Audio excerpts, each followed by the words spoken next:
Non cadastral অনথিভুক্ত মানচিত্ৰ নথকা ভূমি কাটিবলৈ কিদৰে নিৰ্দেশ লাভ কৰিছিল মন্ত্ৰী সিংহল বাহিনী। জনজাতীয় আবেষ্টনীৰ ভূমি এৰি জুবিন ক্ষেত্ৰত দিবলৈ দাবী। অশোক সিংহলৰ কোম্পানীৰ সঞ্চালক মনোজ জালানৰ নামত ওলাইছিল অৰ্ডাৰ। জনজাতীয় অঞ্চলৰ ভূমি কাৰ স্বাৰ্থত জনজাতীয় ব্লক আৰু বেষ্টনীৰ বাহিৰলৈ নিয়া হৈছিল। নিউজ ওৱান নৰ্থ ইষ্টৰ আজিৰ এই প্ৰতিবেদনলৈ আপোনাক স্বাগতম। আপুনি চাই আছে দেশৰ এটা অগ্ৰণী নিৰ্ভীক নিৰপেক্ষ আৰু বহুভাষিক চেনেল নিউজ ওৱান নৰ্থ। মন্ত্ৰী অশোক সিংহলে প্ৰথমে কৈছিল সোণাপুৰত তেওঁ মাটিয়েই নাই। এয়া বিৰোধীৰ চক্ৰান্ত, বিৰোধী দলপতি দেৱব্ৰত শইকীয়াৰ চক্ৰান্ত। প্ৰমাণ দিব পাৰিলে তেওঁ ৰাজনীতিয়েই ত্যাগ কৰিব, সন্ন্যাস ল'ব, হিমালয়লৈ যাবগৈ। প্ৰিয় দৰ্শক, মন্ত্ৰী অশোক সিংহলে কি কৈছিল এবাৰ শুনক। বিৰোধী দলৰ দলপতি দেৱব্ৰত শইকীয়া ডাঙৰীয়াই অভিযোগ তুলিছে। অভিযোগটো কি যে অশোক সিংহালে জনজাতি সংৰক্ষিত বেল্ট এণ্ড ব্লকত মাটি বেদখল কৰিছে। দেৱব্ৰত শইকীয়া ডাঙৰীয়াক মই জনাব বিচাৰিছো, মই প্ৰত্যাহ্বান জনাব বিচাৰিছো, তেখেতে প্ৰমাণ কৰক মই বা মোৰ পৰিয়ালৰ 1 ইঞ্চ মাটিও যদি ট্ৰাইবেল বেল্ট এণ্ড ব্লকত আছে, মই ৰাজনীতি এৰাই নহয়, মই অসম এৰি হিমালয়ত যাই সন্ন্যাস লৈ লওঁ। কিন্তু 24 ঘণ্টাই পাৰ নহ'ল, বিৰোধী দলপতি দেৱব্ৰত শইকীয়াই তথ্যসহ প্ৰমাণ কৰি দিলে কাৰ নামত কেনেকৈ সোণাপুৰত মন্ত্ৰী অশোক সিংহলে চৰকাৰী মাটি ট্ৰাইবেল বেল্টৰ মাটি দখল কৰিছে। মন্ত্ৰী অশোক সিংহলৰ প্ৰত্যাহ্বান গ্ৰহণ কৰি বিৰোধী দলপতি দেৱব্ৰত শইকীয়াই কি কৈছে শুনক। এওঁৰ বহুত কেলেংকাৰী কথা ওলাই আছিলে, সেই গতিকে অশোক সিংহাল ডাঙৰীয়াক মন্ত্ৰীসভাৰ যদিহে তেওঁ এনেকৈ অপচেষ্টা কৰিলে নিজৰ নামত মাটি ৰখাৰ, নন কেডেষ্ট্ৰেল ছাৰ্ভে নোহোৱা জেগাত তেওঁ যদি এনেকৈ দখলি দি পেলাই ট্ৰাইবেল বেল্টৰ মাটি ল'ব বিচাৰিছে, ইয়াতকৈ আৰু ডাঙৰ কথা আহিব নোৱাৰে। মন্ত্ৰী মহোদয়, এতিয়া উপায় কি?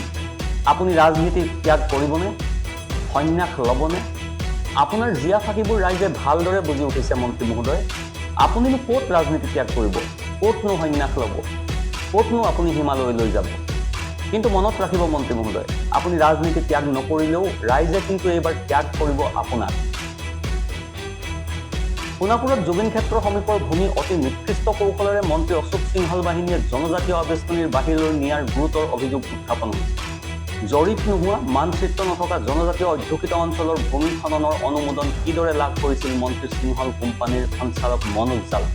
যি ভূমিৰ কোনো জৰীপ কৰা হোৱাই নাই অথবা নথিভুক্ত কৰা হোৱা নাই, এনে অনথিভুক্ত ভূমি কাটিবলৈ অনুমোদন দিয়াটো গভীৰ ৰহস্যৰ বিষয় বুলি আজি পুনৰ প্ৰতিক্ৰিয়া প্ৰকাশ কৰে বৃহত্তৰ ডিমৰীয়া নাগৰিক সুৰক্ষা সমিতি।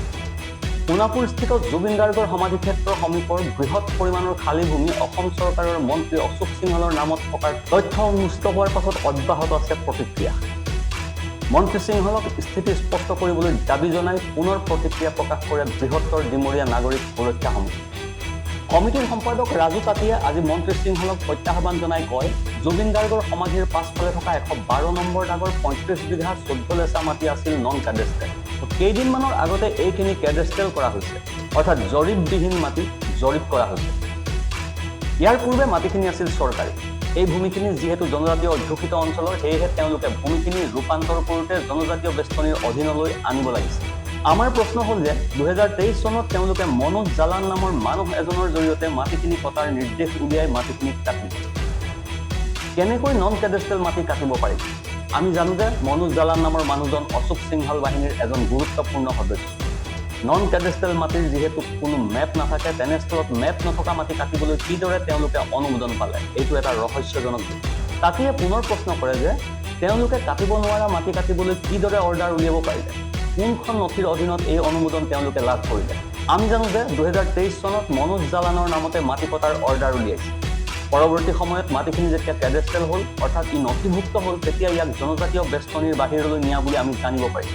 মাত্ৰ কিছুদিন পূৰ্বে এই ভূমিৰ ৰূপান্তৰ কৰা হৈছে। এইটো কিদৰে হ'ল? এই অঞ্চলত জনজাতীয় লোক বসবাস কৰে। সমগ্ৰ ডিমৰীয়া অঞ্চল জনজাতীয় ব্লক আৰু বেষ্টনীৰ অধীনৰ। তাৰ পাছতো কিদৰে এই ভূমিখিনি বাহিৰলৈ কিদৰে নিয়া হ'ল, আমি ইয়াৰ তদন্ত বিচাৰিছোঁ। তেওঁ কয় যে জনজাতীয় ভূমিৰ জৰীপ কৰি জনজাতীয় লোকক ভূমি প্ৰদানৰ নজিৰ নাই। তাঁতীয়ে কয় 1964 চনৰ পাছত ইয়াত ট্ৰাইবেল বেল্টত কোনো ধৰণৰ জৰীপ হোৱা নাই। তেওঁলোকে লক্ষ্ণং লাটৰ 2 নম্বৰ লক্ষ্ণং নাম দি মাটিখিনি ৰূপান্তৰ কৰিছে আৰু ট্ৰাইবেল বেল্টৰ আওতাৰ বাহিৰত ৰাখিছে। কাৰণ আমি দেখিছোঁ তাত বহু বণিক গোষ্ঠীৰ লোকে মাটি কিনিছে। একেদৰে কমাৰকুছি নন্টে 2 নাম দি জৰীপ কৰি ট্ৰাইবেল বেল্টৰ আওতাৰ বাহিৰত ৰখাৰ চেষ্টা কৰিছে। কাৰণ তেওঁলোকে জানে যে এই ট্ৰাইবেল বেল্টত তেওঁলোকৰ যোগ্যতা নাই। কাৰণ তেওঁলোকে ভালদৰে জানে অশোক সিংহল নামৰ ব্যক্তি বা তেওঁৰ কোম্পানী নাইবা মনোজ জালানেই নহওক কিয় কোনো কাৰণতে যোগ্যতা নাই। সেয়ে ট্ৰাইবেল বেল্টৰ আওতাৰ বাহিৰলৈ লৈ যোৱা বুলি আমাৰ সন্দেহ হৈছে। এই চৰকাৰী মাটি আবদ্ধ কৰি ৰখাৰ তেওঁলোকৰ কোনো অধিকাৰ নাই। মাটিখিনি তেওঁলোকে এৰি দিব লাগে। জুবিন ক্ষেত্ৰৰ নামত এই ভূমি সন্নিৱিষ্ট হ'ব লাগে। এইদৰে দাবী উত্থাপন কৰিছে বৃহত্তৰ ডিমৰীয়া নাগৰিক সুৰক্ষা সমিতি।